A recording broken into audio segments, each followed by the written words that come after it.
Guys, आप में से कितने ऐसे लोग हैं जो शर्त लगाने के शौकीन हैं? अगर आप भी उन्हीं में से एक हो तो आज की स्टोरी सुनने के बाद आपका ये शौक जाता रहेगा।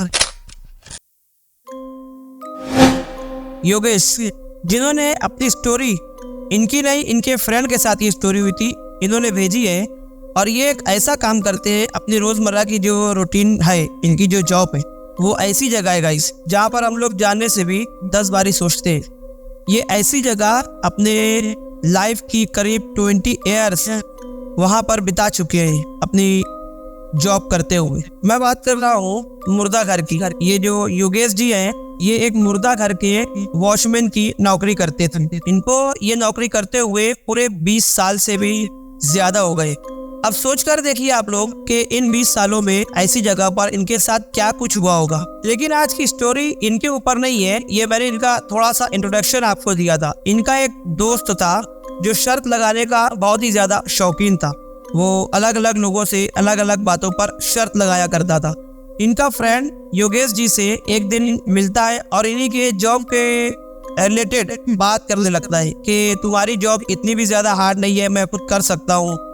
तो योगेश जी ने कहा कि ठीक है, अगर ऐसा कुछ है तो एक दिन के लिए तू मेरी जॉब पर जा। योगेश जी जानते थे कि उनके मुर्दा घर में जहाँ पर वो एज अ कर्मचारी थे, उनको पता था कि वहाँ पर कुछ तो भी ऐसा है। इनफैक्ट आप भी जानते होंगे कि मुर्दा घरों में कुछ तो भी एक्टिविटी होती ही रहती है, क्योंकि वहाँ पर बहुत ही ज़्यादा डेड बॉडीज आती है। और ये बात थोड़ा पुरानी है, उस समय की है जब मुर्दा घरों में फ्रीजर वगैरह नहीं थे। ऐसे ही स्ट्रेचर पर डेड बॉडीज पड़ी हुई होती थी और उनके ऊपर वाइट कलर का कपड़ा डाला हुआ होता था। तो योगेश जी अपने फ्रेंड से कहते हैं कि तुझे अगर इतना ही ये है कि तू शर्त जीत सकता है तो चल ठीक है, एक दिन के लिए, सिर्फ एक दिन, बल्कि एक रात के लिए, तो सिर्फ एक रात के लिए तू मेरी जॉब पर जा। तो वो कहता है कि ठीक है, मैं चला जाता हूँ, बदले मुझे क्या मिलेगा। योगेश जी ने कहा कि तू जो चाहे मांग ले, तुझे कितनी रकम चाहिए। उसने कहा कि अगर एक रात में पूरी तुम्हारी जॉब कर देता हूँ, तुम्हारे ऐसा जहाँ पर तुम जॉब कर रहे हो वहाँ पर मैं एक रात बिता दूंगा, तो तुम मुझे 1000 रुपया देना। मैं आपको बताना चाहूँगा गाइस कि 1000 उस वक्त में थोड़ा ज़्यादा हुआ करता था। आज से करीब ये बात 20 साल पुरानी है एंड आई थिंक 2003 या 4 की है ये बात। इनकी शर्तें पूरी फाइनल हो जाती है। योगेश जी का फ्रेंड एक रात के लिए इनकी नौकरी पर वहाँ चला जाता है। बात कुछ ऐसी होती है कि जब वहाँ पर जाकर ड्यूटी लेनी होती है तो योगेश जी अपने ऑफिसरन के सामने ड्यूटी ले लेते हैं। और जब थोड़ा वक्त हो जाता है, जो उनके ऊपर के ऑफिसर्स थे जो चले जाते हैं, वहाँ पर सिर्फ योगेश जी बसते हैं एज अ वॉचमैन और सिक्योरिटी के लिए वहाँ पर अकेले बसते हैं। तो उस वक्त इनका फ्रेंड आता है और ये सारी बातें बता देते हैं कि इतनी डेड बॉडीज यहाँ पर है, ध्यान रखना कि कोई तो भी चोर वगैरह ना आए। तो उसने कहा कि चोर? योगेश जी ने कहा कि हाँ, ऐसा होता है, लोग डेड बॉडी भी नहीं छोड़ते हैं, उनके अलग अलग रीजन होते हैं डेड बॉडीज चोरी करने के, या कुछ भी हो सकता है।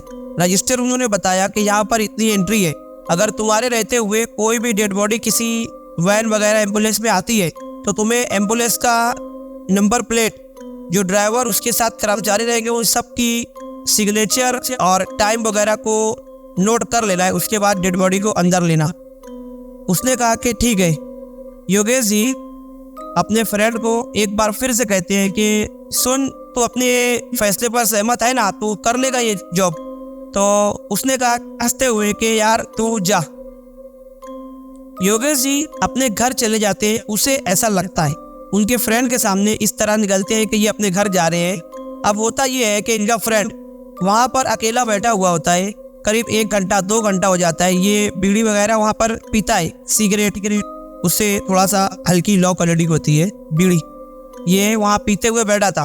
तभी इसे अचानक अंदर से, मुर्दा घर के अंदर से, योगेश जी ने जब उसे बताकर जाने लगे थे, उस वक्त उन्होंने बताया था कि एक डेड बॉडी है जो कि सामने स्ट्रेचर पर पड़ी है, इसका पोस्टमार्टम कल सुबह ही होना है, ये आज रात को ही आई है, तो इसका ध्यान रखना, इसे किसी भी तरफ खसकाना नहीं है, जहाँ पर है वहीं रहने देना। करीब रात का 12 या 1 बज रहा था। उस वक्त ये बीड़ी पीते हुए बैठा था। तभी उसे अचानक अंदर से स्ट्रेचर के खिसकने की आवाज आती है। ये अचानक चौंक कर पीछे देखता है कि अंदर दरवाजा तो बंद है, मैंने लॉक भी कर दिया है और बाहर बैठकर चाबी मेरे पास है, बाहर बैठकर मैं बीड़ी वगैरह पी रहा हूँ, तो अंदर से स्ट्रेचर कौन हिला सकता है? ये अंदर जाता है और वहीं पर डोर में से एक ग्लास लगा हुआ होता है, वहां से अंदर ऐसे देखता है कि कुछ तो भी है, क्या है कि जिसकी स्ट्रेचर की आवाज़ आई थी, तो उसे कुछ भी नहीं दिखता है। फिर ये वापस अपनी कुर्सी पर आकर बैठता है तो उसी वक्त इसे जोर से चिल्लाने की आवाज़ आती है। ये फिर सहम जाता है कि ये क्या, और जब ये फिर चारों तरफ देखता है तो इसे कोई भी नजर नहीं आता और ये वापस से मुर्दा घर के दरवाजे के पास जाता है। और जब वहाँ जैसे ही वो ग्लास के पास ऐसे यूं आंखें लगाता है, उसी वक्त वो डेड बॉडी जो कि योगेश जी के होते हुए डेड बॉडी उन्होंने बताई स्ट्रेचर पर पड़ी थी, वो डेड बॉडी अचानक से उसी ग्लास के सामने ऐसे आ जाती है। ये अचानक से डर जाता है, चिल्लाते हुए बाहर गिरता है कि ये क्या। और जब वो गिरता है तो उसे उड़ने के बाद ये लगता है कि शायद इसका नींद का झोंका था। जब ये वापस दरवाजे में देखता है तो वहाँ पर कोई भी नहीं था। ये अपनी आंखें वगैरह मलता है और फिर ये देखने लगता है कि ये जो मैंने देखा क्या था भाई, मुझे झपकी आई या ये रियल में मेरे साथ हुआ था। जब ये वापस डोर में से देखता है ग्लास में से, तो उसे वो डेड बॉडी स्ट्रेचर बिल्कुल ही वैसे ही पड़े हुए मिलते हैं जैसे पहले थे, जैसे मानो अभी उसके साथ जो कुछ हुआ ये सपना देख रहा था। लेकिन फिर ये दरवाजा खोलता है और अंदर जाता है। अब जब ये अंदर जाता है तो इसके चारों तरफ डेड बॉडी स्ट्रेचर पर पड़ी हुई। डरते हुए धीरे धीरे आगे बढ़ता है और योगेश जी ने इसे कहा था कि तू सब कुछ करना लेकिन अकेले अंदर मत जाना। लेकिन ये अंदर जाता है और उसी स्ट्रेचर पर जो वो बीच में डेड बॉडी पड़ी हुई थी स्ट्रेचर के ऊपर, उसका कपड़ा हटाता है। और जैसे ही वो कपड़ा हटाता है तो वो डेड बॉडी उसी को देख रही होती है। ये डर जाता है और जोरों से भागने लगता है और भागते हुए ये घबरा कर गिर जाता है। और जैसे ही ये गिरता है तो वापस से दरवाजा बंद हो जाता है। और जब दरवाजा बंद होता है तो ये जोर से चिल्लाने मुझे बचाओ, मुझे बचाओ। तभी उसी वक्त योगेश जी दौड़ते हुए आते हैं और दरवाजे के पास खड़े होकर उसे आवाज देते हैं कि तेरे साथ क्या हुआ, दरवाजा खोल। ये जब योगेश जी को देखता है तो इसकी जान में जान आती है। ये फौरन उठता है और जब स्ट्रेचर की तरफ देखता है, चलते हुए पलटकर स्ट्रेचर की तरफ देखता है तो वो डेड बॉडी अपनी जगह बिल्कुल लेटी हुई थी जैसे पहले थी। योगेश जी ने इसे आवाज दी, ये अंदर से दरवाजा खोलता है और बाहर आकर योगेश जी उससे कहते हैं कि तूने दरवाजा अंदर से क्यों बंद किया। तो ये कहता है कि मैंने दरवाजा अंदर से बंद नहीं किया था, वो जो डेड बॉडी है उसने दरवाजा बंद किया था और वो तो ऐसी हरकतें कर रही थी जैसे वो डेड बॉडी नहीं, वो एक भूत हो। योगेश जी ने उसे बाहर लेकर आए और वापस बाहर से दरवाजा बंद करके लॉक वगैरह लगाया। बाहर बैठकर ये लोग कुर्सी पर बैठकर बात कर रहे थे। योगेश जी का फ्रेंड योगेश जी से कहता है कि भाई ये सब क्या सीन है, ये कैसी नौकरी तू करता है। तो योगेश जी ने हंसते हुए उससे कहा कि जो यहाँ पर पुराने कर्मचारी है उनके साथ ऐसा नहीं होता है, हाँ जो नए कर्मचारी है तो उनके साथ ये होता ही है।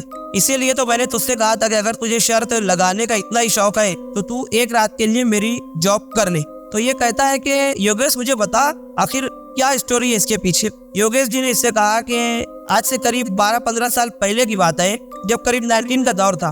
उस वक्त एक व्यक्ति था, उसका नाम कुछ तो भी था, मुझे इतने ठीक से याद नहीं है, मुझे याद नहीं है। योगेश जी ने उसका नाम नहीं बताया था, मैं आपको कह रहा हूँ कि मुझे उसका नाम याद नहीं।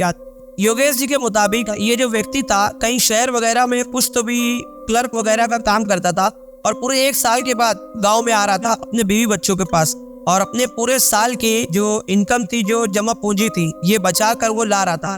तभी रास्ते में ये इसका गांव आ रहा था तो उसके बीच में एक छोटा सा जंगल वगैरह था उस जमाने में। अब तो ये यहाँ पर थोड़ा सा शहर वगैरह हो गया है। तो वहाँ पर 3 डाकू इसे मिले, चाकू वगैरह बताकर इससे कहने लगे किसी तरीके से तेरे पास जो कुछ भी है वो हमें दे दे। ये रोने लगा, गिड़गिड़ाने लगा कि भाई साहब मेरे पूरे साल भर की जमा पूंजी है, अगर तुम ये ले लोगे तो मैं बर्बाद हो जाऊंगा, मुझे अपने घर जाने दो। लेकिन उन लोगों ने छीना झपटी की और इसी छीना झपटी में धक्के मुक्के में उस व्यक्ति को, वो डाकू या जो बदमाश थे, उन्होंने उसे चाकू मार दिया। और जब उसे चाकू मारा तो ये वहीं पर ढेर हो जाता है। सुबह जब होती है तो किसी भी लोकल ने पुलिस को इन्फॉर्म किया कि यहाँ पर एक डेड बॉडी पड़ी है। जब पुलिस आती है उस व्यक्ति को लेकर जाती है। जब उसका पोस्टमार्टम होता है तो रिपोर्ट आती है कि उसे उसका मर्डर किया गया है और उसकी बॉडी पोस्टमार्टम के बाद इसी मुर्दा घर में लाई गई थी। जब तक उसके घर वाले नहीं मिले थे उसकी बॉडी यहीं पर पड़ी हुई थी। और इसी के कुछ दिन के बाद उसी इलाके में 3 डाकुओं की, जिन्हें पुलिस को बहुत ही दिनों से तलाश थी, उन डाकुओं की रहस्यमय तरीके से मौत हुई मिलती है। उनका गला दबाकर किसी ने मारा था। लेकिन जब उनका भी पोस्टमार्टम हुआ था तो उनके गला दबाने की वजह से उनकी मौत नहीं हुई थी, उनके दिल का दौरा पड़ने की वजह से मौत हुई थी। और बाद में लोगों में ये बात आम हुई कि ये जिस व्यक्ति को इन तीनों ने मारा था, ये भूत बनकर अपना बदला इससे ले लिया था। तभी से कोई नया कर्मचारी आता है तो इस मुर्दा घर में रहने वाले जो वो स्पिरिट है उसे यही लगता है कि ये भी उन्हीं डाकुओं में शामिल है जिसने मुझे मारा था, तो ये उन लोगों को नुकसान पहुंचाने की कोशिश करता है। लेकिन मेरे साथ भी ये चीज़ें शुरू में हुई थी, लेकिन मैं डरा नहीं क्योंकि मुझे अपनी फैमिली वगैरह की फिक्र थी। मैं यहीं पर लगा था। जब थोड़ा वक्त हुआ तो मेरे साथ भी ऐसा कुछ भी नहीं होता है। गाइस, आप या आप इस रिलेटिव में किसी को भी शर्त लगाने के शौकीन है तो उन्हें ये स्टोरी ज़रूर आप शेयर कीजिएगा। मिलते हैं नेक्स्ट वीडियो में, तब तक के लिए गुड बाय एंड शुक्रिया।